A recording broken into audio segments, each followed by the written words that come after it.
century, so we just formed to try and highlight, and basically when we go on the streets it's like a cry for help for people to listen to how we're living, and wherever Islam is spreading in massive numbers. I'm not saying these two men I've spoke to this morning seem like great gentlemen, some of the best people I've met through growing up in Luton Town are Muslim, but there is a problem in their ideology. There's a problem. It's not integrating. It's not working. It's not working in Britain. It's not working in Europe. Wherever we see it around the world, if we look to Nigeria, we see mass murder. We see Christians being blown up. We see Christians being blown up on Christmas Day. We see Sudan. We see Lebanon. We see Egypt. We see Pakistan. Boko Haram in Nigeria. Sorry to go. Boko Haram in Nigeria also blows up all innocent Muslims. But it's like your idea of Islamism. Can you define it so that we'll really get where you're coming from? 7th century Islam, taking it back to 7th century oppression against non-Muslims, a fascist ideology. But we see some people calling for reform, and we don't say that every Muslim is following, like he said, he knows his Quran, but the way he knows his Quran is going to be completely different to the way many other Muslims interpret the Quran. Many other Muslims interpret it. And when you say is it synonymous, there's certain verses, whether it be 9:5, where obviously I'm not a scholar, but when it says things like, when the most sacred months has passed, slay the idolaters wherever you find them, and take them captive, besiege them, prepare for them in ambush, but if they repent, when you read that, that sounds synonymous with terrorism. You then start reading certain things and thinking, well, that's where it's coming from. And if it's not coming from Islam, then why are there 18,000 terrorist attacks since September 11th? Well, if you look at Michael Schur, who's former head of the Osama bin Laden unit, CIA, he says that the main and almost the most primary and overriding grievance is Western foreign policy of Osama bin Laden. Professor Bruce Lawrence of Duke University wrote a book on the statements of Osama bin Laden, and yet again he said that Osama bin Laden's primary gripe and only gripe is really the foreign policy of the Western powers. And religion, like what religion does in any society, religion just underwrites whatever those values or perceptions or motivations of that society is. So if people want to launch a crusade, you can say you can do it for money, wealth, power, and then just say, and God wills it, and that's the underwriting it. But that's what religion does. Religion's always been hijacked for the purposes of various political factions. And I'll make a point. I am a follower of the quote-unquote 7th century Islam, which there's no different century Islam, there's only one Islam. And it doesn't tell me to go and force convert non-Muslims. I'm Portuguese in origin, the ancestry in Portugal, and as also Carlos is also Spanish in origin. We tell you that our history is Muslims, Christians, and Jews living side by side together in peace and harmony. And it wasn't no subjugation or humiliation. This is false. My organization has challenged the EDL to debate us on what Islam means.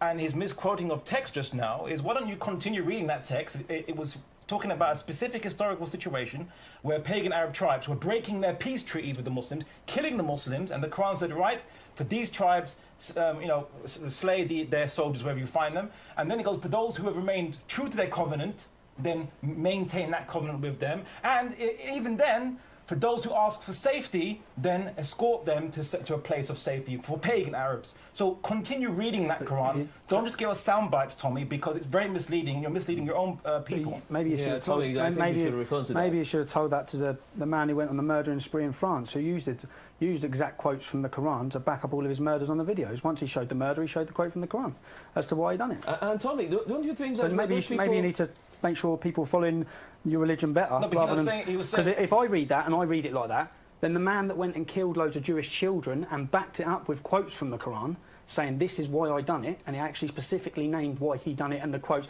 Surah 533, there's loads of them you can pick up which basically say chop your hands off. And I can also respond to that, and also look at Anders Breivik. Yeah, Anders Breivik, he wasn't a practicing Christian, right? He said it, but he used his Christianity to underwrite why he should have this holy war against Muslims, and that's what I'm saying. Everyone uses their religion. I want you to quickly talk about Anders Breivik. Yep. Yeah, just like Abdullah just said, Anders is not a Muslim. What if he was a Muslim?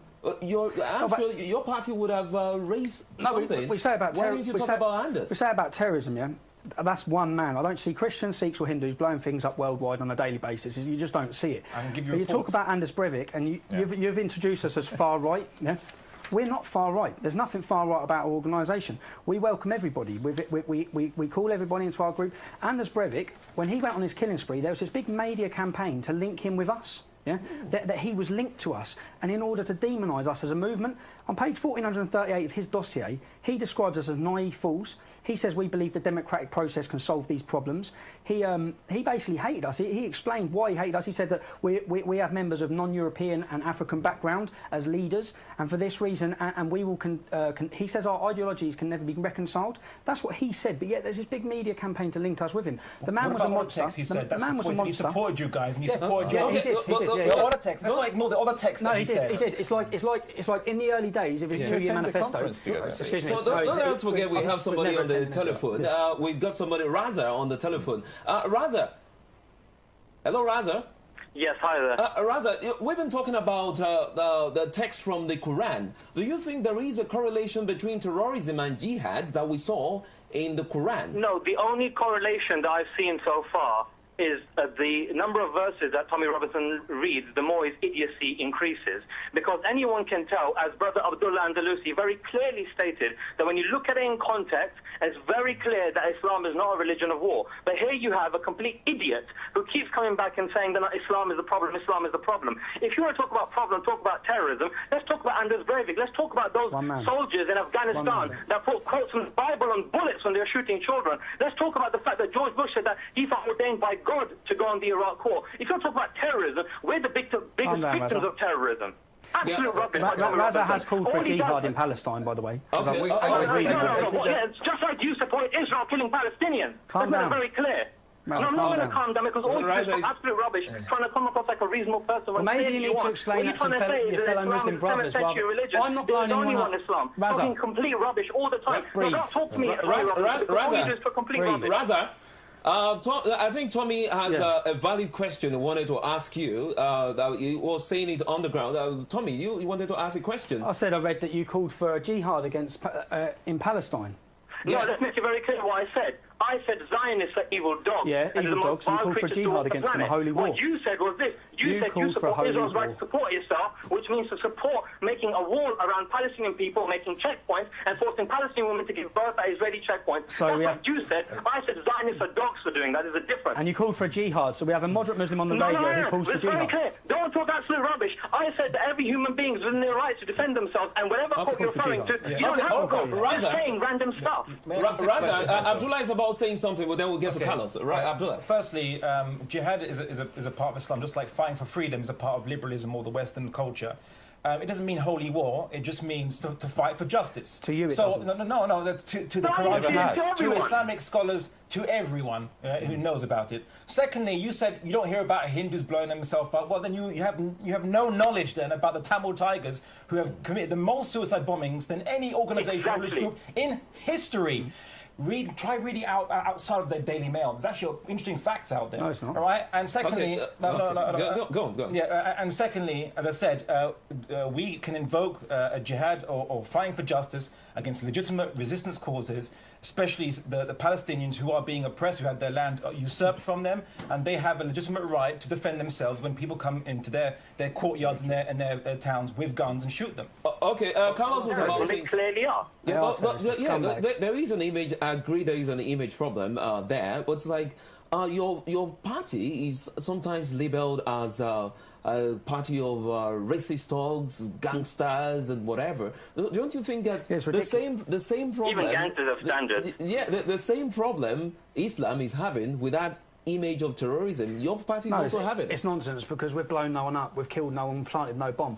We used our democratic... Yeah, no, you've only punched a few people doing demonstrations. Do you want to let me talk, or do you want to carry on screaming erratically down the phone? Anyway, yeah, we've killed no one, we've attacked no one, we've blown up nothing, we've attacked no one, we've done nothing like that. We go on the street and we use our democratic right to peacefully protest. We're smeared racist. They call us racist. I hate racism. Islamism, Nazism, opposite sides of the same coin. Both fascist. Nazism's been eradicated. Islamism is flourishing like a wildfire across our country. Wherever we look in the world, that's what we see. We see bombs. We see murder. That's not... I'm from Luton Town. We had the fertiliser bomber. We had the 7/7 bombers get on. We had the Stockholm bomber. We had... This is from one little town where I live, where I've grown up. We had another 4. My auntie's next door neighbour last week was arrested for planning to blow up the Territorial Army. 4 Muslims 3 weeks ago arrested for planning to plant more bombs.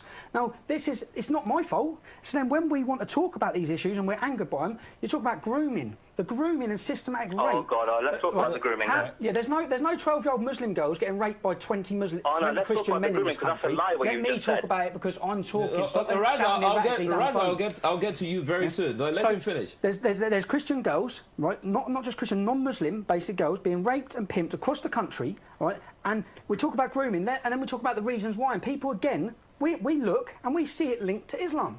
And the reason why we see it linked to Islam, because when we ask, if I can ask one of the Muslims, how old was the Prophet Muhammad when he had sexual intercourse? Here we go. I knew he was going to come to that, even though you think... Can I ask this gentleman? Raza, let's have Abdullah respond to that, please. How old was the Prophet? Just simple. How old was the Prophet? No. So you're not going to answer? You're going to skirt around? Are you going to let me respond? Yeah. Are you going to suppress my freedom of speech? Abdullah. No, go on. All right then. It's Raza. Right. Well, now, basically, what we're seeing is some guys in Rochdale used alcohol and they committed fornication with some white women, and we see this, right?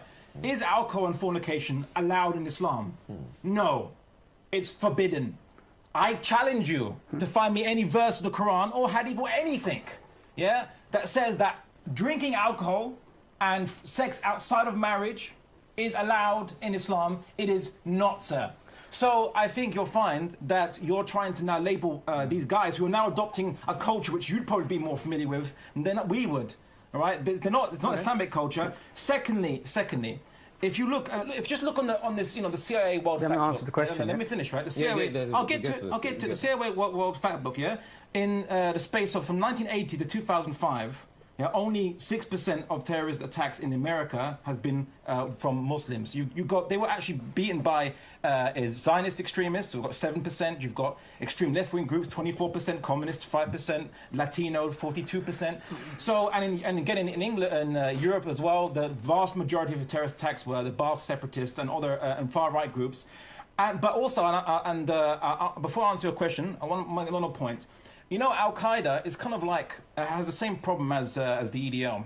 You see, the central Al-Qaeda don't control everyone who's part of who says, I'm Al-Qaeda, right? And you see Osama bin Laden writing letters telling people, don't do this, don't do this in our name, yeah, in Iraq or whatever, right? Yeah, at the same time, the EDL, some of their guys can go, they can bottle women wearing hijabs. They can burn There's no evidence. Mosques. That's rubbish. They can burn mosques, they can shout EDL, they can... Wait, they can graffiti it, but because EDL don't have an official members list, they can always publicly disassociate themselves.